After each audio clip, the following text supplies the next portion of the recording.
Itu yang saya simpulkan di RSN. Apapun keadaan kita lihat itu sebagai kebaikan, bukan sebagai kutukan. Kebaikannya apa? Terima kasih Tuhan, sekarang aku menyadari saatnya aku berubah. Kalau orang lain bisa 1 jam, selesai masalah.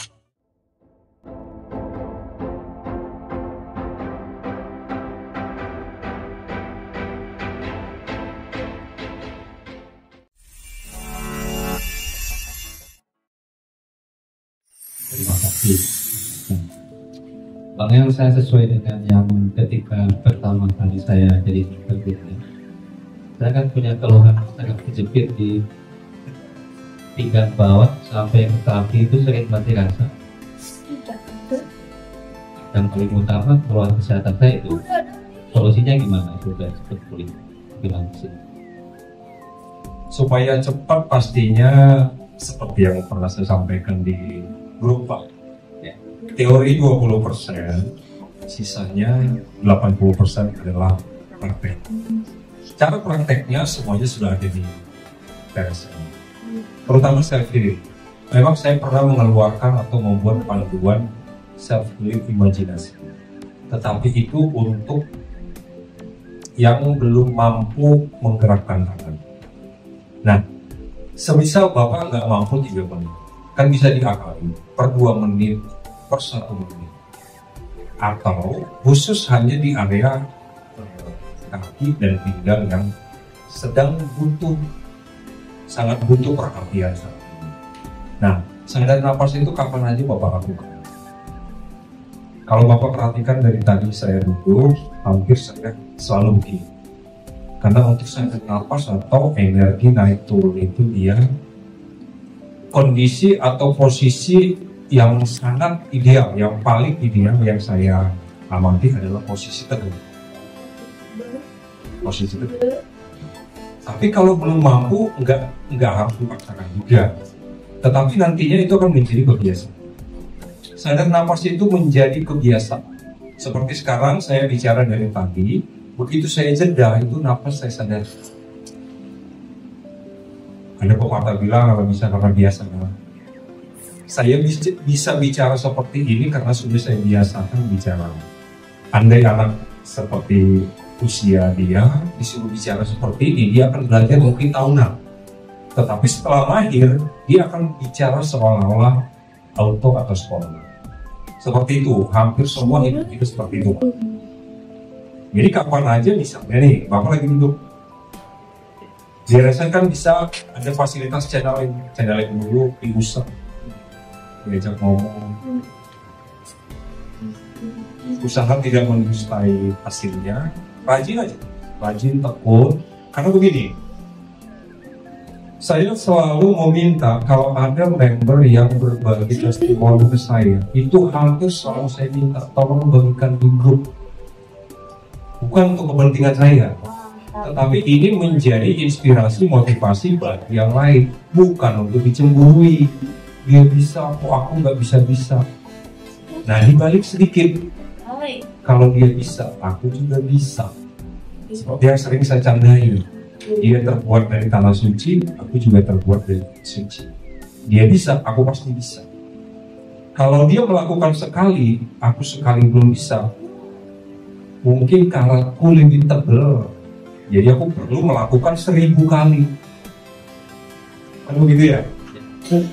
Makanya di RSN kita siapkan semuanya, apa scan past life. Scan past life ini bukan hanya sekedar scan-scanan, enggak. Sebagian adalah fungsinya untuk melihat masa lalu kita sejauh mana. Contoh, akhirnya saya menemukan di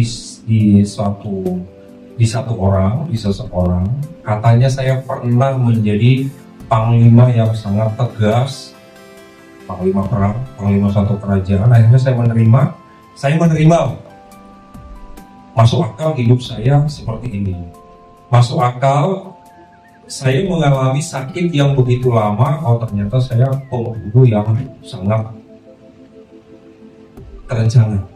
Jadi banyak jiwa yang saya korbankan. Jadi saya mengalami sekarang bukan karena kesalahan orang tua, tapi karena pas saya. Sekarang lah saya kira-kira seperti itu, Pak.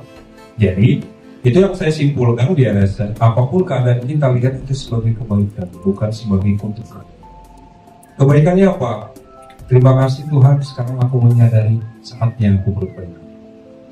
Kalau orang lain bisa 1 jam selesai permasalahannya, masa lalunya, mungkin aku butuh 1000 jam. Kira-kira begitu Pak. Jadi semua kita yang ada di RSN ini kesempatan yang sangat baik, fasilitas, tools, caranya sudah sangat lengkap. Tinggal kita jalan. Ya tinggal kita jalan. Kalaupun ini separah-parahnya ya, karena begini, ada beberapa orang yang sudah sangat tua yang saya handle itu, secara fisik mereka nggak sembuh, secara fisik akhirnya berpulang. Tetapi apa yang saya temukan Pak?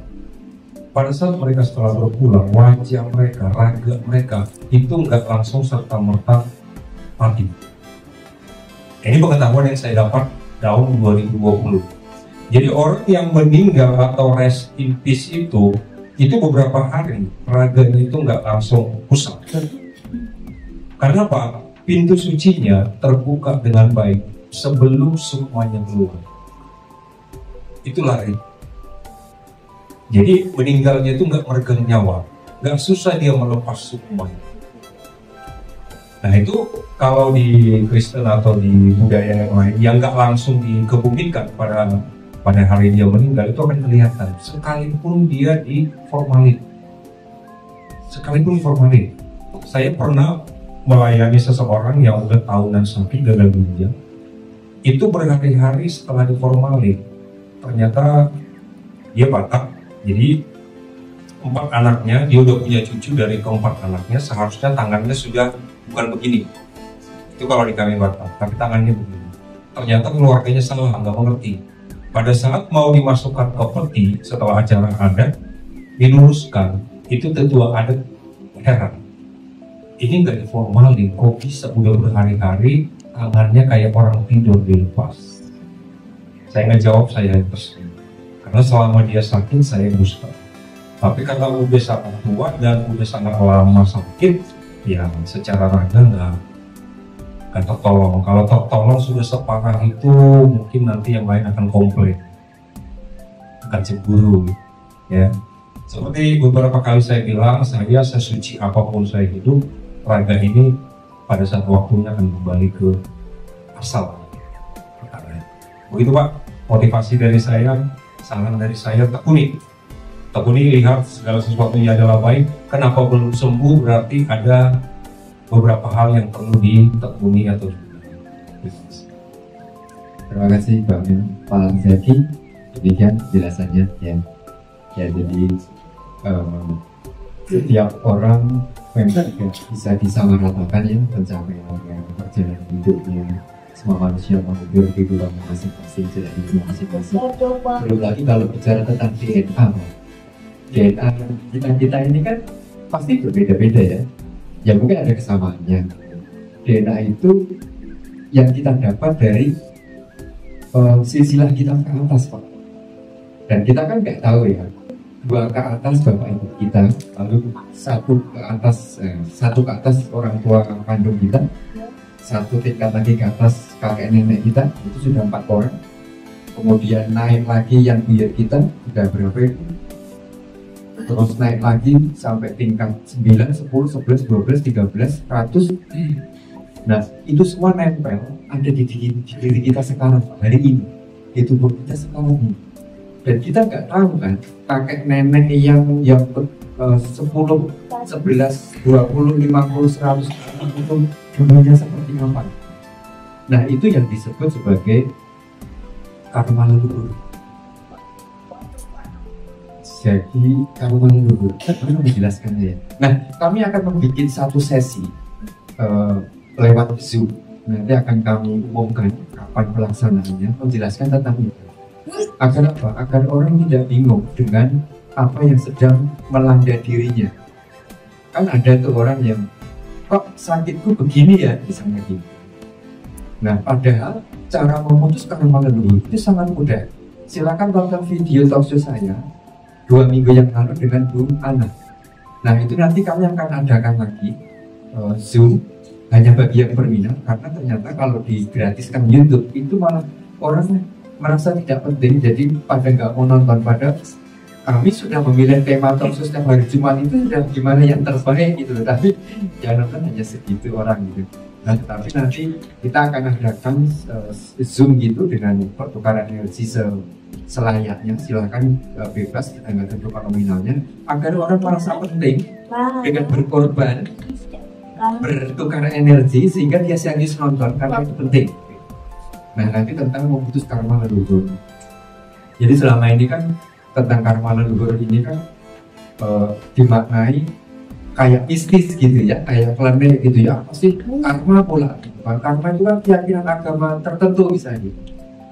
Nah, tetapi ini penjelasan sangat ilmiah bagaimana peristiwa. Jadi begini, contohnya misalnya saya punya sifat apa misalnya, panikan misalnya. Ternyata panikan itu saya dapat dari ibu saya, di mana ibu saya dikandung oleh nenek saya dulu zaman perang kemerdekaan, sehingga selalu merasa terancam kena tembak, kena ledakan meriam misalnya gitu. Atau khawatir nggak bisa makan karena zaman tahu sendiri kan, zaman kolonial kan makan pun susah gitu ya. Nah, itu ternyata terbawa. Dan jangan heran pula ketika misalnya putra dari bapak ibu kalau lebih mirip tiang buyutnya ya daripada ayahnya atau ibunya misalnya gitu. Itu yang disebut karma leluhur atau dharma leluhur atau DNA. Seperti itu. Sakit pun demikian, rezeki pun demikian, Pak. Nah, jadi semakin kita banyak tahu ternyata sangat kompleks ya. Nggak sesederhana itu gitu. Kalau kita lihat misalnya, dia kaya raya, omset bisnisnya sebulan bisa 10M misalnya gitu. Tapi kita nggak ngerti. Nah, karma leluhur ternyata bisa diputus dengan cara yang sangat amat mudah, dan itu ilmiah. Apa itu? Sadar nafas. Saya pun kaget waktu tahu itu. Dan saya pemandu talk show-nya. Bu Ana itu seorang psikolog transgenerasional.